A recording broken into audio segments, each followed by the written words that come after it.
আজ ডিসেম্বরের 1 তারিখ, আর আজকের সকালটা ছিল একদম আলাদা। আজ ছিল আমাদের স্বপ্ন পূরণ করার যে জার্নি আমরা শুরু করেছিলাম কলকাতা থেকে অরুণাচলের উদ্দেশ্যে।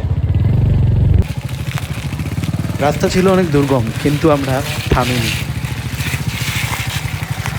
কারণ সামনে অপেক্ষা করছিল আমাদের জন্য এরকম। কিন্তু শুধু চ্যালেঞ্জেস না, পেয়েছিলাম এমন কিছু দৃশ্য যেটা মনে থাকবে মৃত্যু অবধি।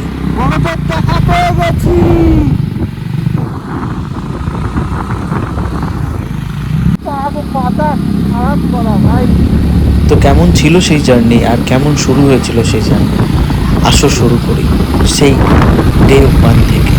Welcome to blog. যদি ভালো লাগে আমার ব্লগ তাহলে প্লিজ সাবস্ক্রাইব করতে ভুলো না। ফাইনালি যে দিনটার অপেক্ষা প্রায় 3-4 মাস ধরে করে এসেছি, অনেক প্ল্যান, অনেক কিছু, তো ফাইনালি আজকে সেই দিনটা চলে এসেছে। ঘড়িতেও এখন সময় প্রায় 3টে, আর এখন আমাদের এই ব্যাগ বাঁধার কাজ চলছে। এটা হচ্ছে আমাদের লাইন আপ। এখন আমাদের এখনও একটা বাইক মিসিং আছে, তো আমরা সেখানে যাচ্ছি ওর বাড়ির থেকে ওকে রিসিভ করার জন্য। যখন ব্যাগ বাঁধার কাজ চলছে, শ্যামনগর গার্লসের সামনে এই মুহূর্তে দাঁড়িয়ে রয়েছি আমরা। এটা আমাদের টোটাল লাইন আপ।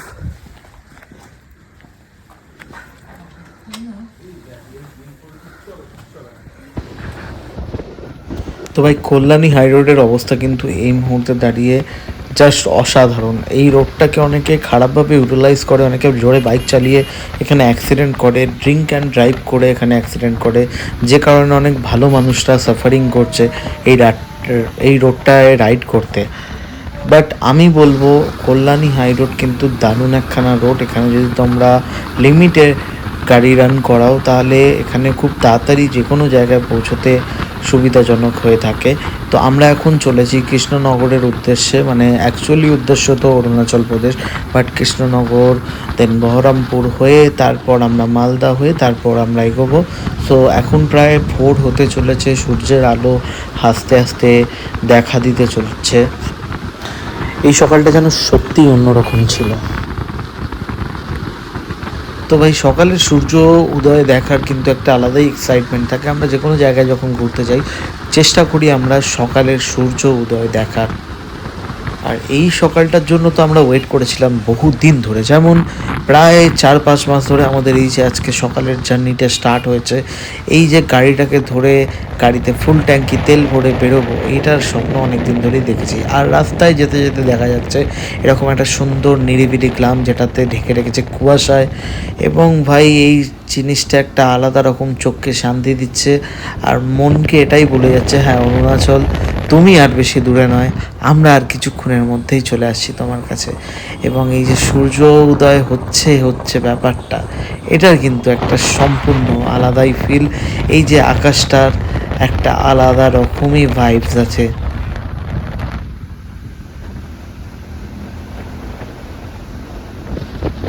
তো ভাই, আমাদের মিডিল ক্লাস ছেলেদের জন্য কিন্তু ঘুরতে যাওয়াটা সত্যি একটা লাক্সারি। আমরা অনেক মাস বা অনেক বছর ধরে টাকা জমিয়ে জমিয়ে তারপরে আমরা ঘুরতে যাওয়ার একটা প্ল্যানিং করে থাকি। তারপর যখন অবশেষে সেই দিনটা আসে এবং সেই সকালটার চলে আসে, তো ভাই ওই সকালটা আমাদের কাছে একটা স্বপ্নের সকাল হয়ে থাকে।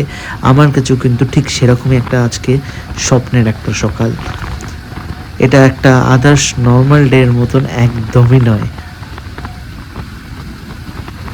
আর এই যে ভোর হতে দেখাটা কুয়াশার মধ্যে, এই সকালটা কিন্তু আমরা শীতকালে, আমি অন্তত অনেক কম দেখে থাকি। আমি জানি না সবাই দেখতে পারে নাকি, কিন্তু এই সকালটা এত সুন্দর একটা ভাইব তৈরি করে দেয় যে এখানে না থাকলে বোঝাই যাবে না যে সকালটা কতটা একটা মিষ্টি এবং কুয়াশায় ভরা একটা সুন্দর সকাল। এই হাওয়া এবং এই উষ্ণটা ঠান্ডা, ডিসেম্বর মাসে আমাদের রাইডিং স্টার্ট হয়েছে, তো ঠান্ডাও কিন্তু আছে, কিন্তু এই ঠান্ডাটা খুব মিষ্টিভাবে গায়ে লাগছে। এমন ফিল করছে না যেটাতে খুব কষ্ট আমরা ফিল করছি। আসলে আমরা এতটা এক্সাইটেড যে আমাদের ঠান্ডা লাগাটাও আমরা ভুলে গেছি। শুধু এই রোড একটাই বলছে যে অরুণাচল আস্তে আস্তে আমাদের দিকে এগিয়ে আসছে।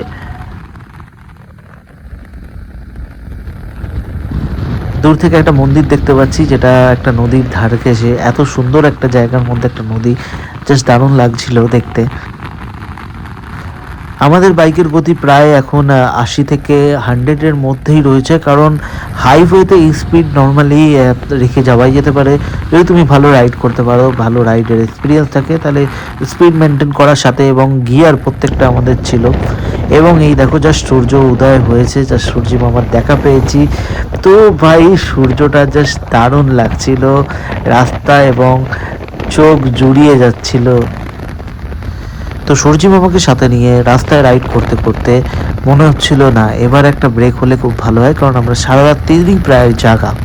তো এই যে সূর্যর দেখা পেয়ে গেছি, প্রথম আজকের মর্নিংয়ের সূর্যের উদয়। Good morning everyone. So 120 kilometre safely ride করার পর ফাইনালি আমরা একটু চা ব্রেকের জন্য দাঁড়িয়ে পড়েছি। আগের বার যখন আমরা দার্জিলিংয়ের জন্য রাইড করেছিলাম, ঠিক সেম প্লেসে দাঁড়িয়েছিলাম, আর এখনও ঠিক সেম প্লেসেই দাঁড়ালাম। তো এটা আমাদের লাইন আপ, সবাই এসে গেছে। খুব স্মুথলি এবং খুব ভালোভাবে আমরা রাইড করেছি। ভাই কেমন ছিল? দারুণ। ভাই হচ্ছে আমাদের লিডার।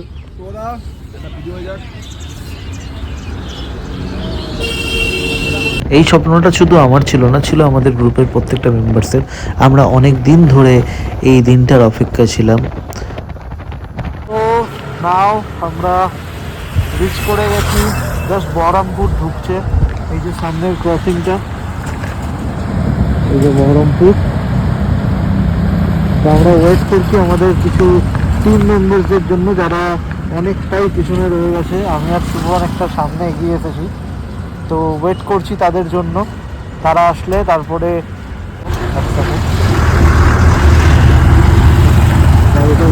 দিয়ে দিই।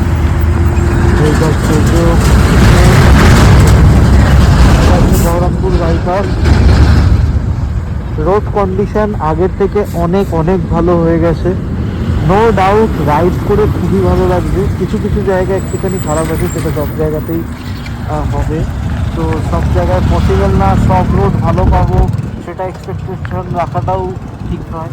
তো অফ রোড বা তোমার ভালো রোড সবটা মিলিয়েই রাইড হয়। তো নো ডাউট দারুণ এনজয় করছি, দারুণ একটা রাইড হচ্ছে।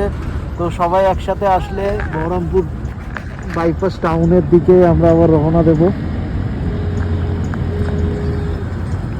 তো লাস্ট এর আগে যেখানে দাঁড়িয়েছিলাম সেটা ছিল হচ্ছে বহরমপুর এক্সপ্রেসওয়ে।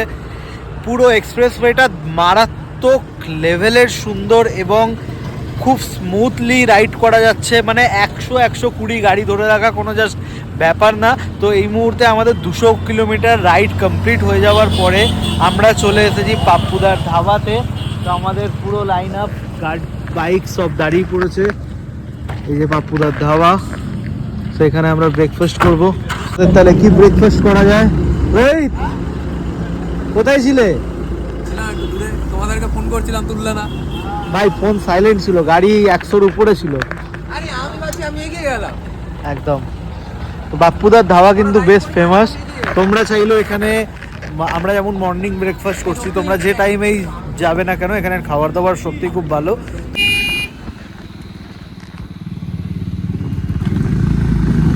বহরমপুর আর ফারাক্কা।